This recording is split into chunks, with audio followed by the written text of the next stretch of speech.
उल्हासनगर शहराने परत एकदा राजकीय एकीचं प्रदर्शन केलेलं आहे. हे प्रदर्शन अन्याय करणाऱ्या दिल्ली पोलिसांच्या विरोधात होतं. हे प्रदर्शन अन्याय करणाऱ्या मोदी सरकारच्या विरोधात होतं. ज्यांनी निष्पाप विद्यार्थ्यांवर लाठी चालवल्या, त्यांची डोकी फोडली, त्यांची माथी फोडली, महिलांच्या देखील चुकीच्या ठिकाणी लाठ्या मारल्या. अशा परिस्थितीमध्ये दिल्ली पोलिसांच्या संदर्भामध्ये आणि विद्यार्थ्यांचे झालेले हाल ह्याच्या संदर्भामध्ये आजचा हा एक धडक मोर्चा महाविकास आघाडीने उल्हासनगरच्या प्रांत कार्यालयावर काढला. वास्तविक संविधानिकरित्या आंदोलन करणं सर्वांचा अधिकार आहे, परंतु या देशातलं असलेलं मोदी सरकार एक प्रकारे हुकुमशहाचं काम करत आहे आणि धर्मेंद्र प्रधान ज्याची नैतिक जबाबदारी आहे, शिक्षण मंत्री आहेत त्याची नैतिक जबाबदारी राजीनामा द्यायची, त्या राजीनामा देण्याच्या संदर्भामध्ये त्यांनी कुठलीच भूमिका घेतली नाही. म्हणून अभिजित जितके जो असेल किंवा सोनम वांगचुक असेल यांना उपोषण करावं लागलं.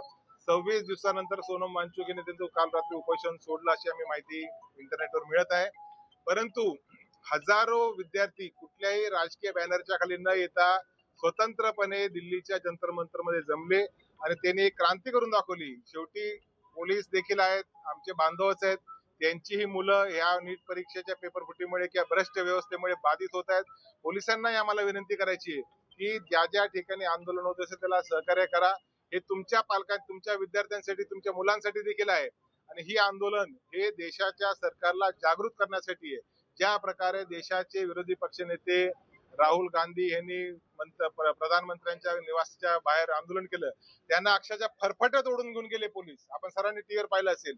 जर देशाच्या विरोधी पक्ष नेत्याला एवढी वाईट वागणूक मिळत असेल तर तुमच्या माझ्या सारख्या सामान्य माणसाला कशा प्रकारची वागणूक मिळेल.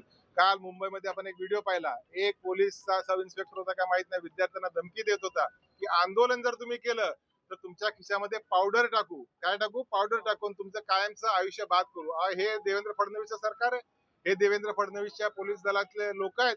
अशा पद्धतीची राजवट भारतामध्ये, महाराष्ट्रामध्ये कधी नव्हती.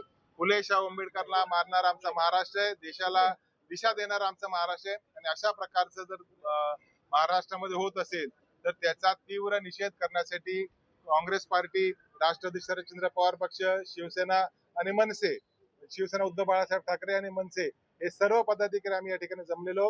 केंद्रातल्या सरकारचा निषेध करतो, धर्मेंद्र प्रधानचा पुनश्च एकदा राजीनामा मागतो आणि ज्या निष्पाप मुलांवर लाठीचार्ज केला, त्यांच्यावर खोट्या केसेस भरल्या, ते महाराष्ट्र असो, मुंबईत असो, दिल्लीत असो किंवा भारतात कुठेही असो, त्या सर्व केसेस तातडीने रद्द झाल्या पाहिजे.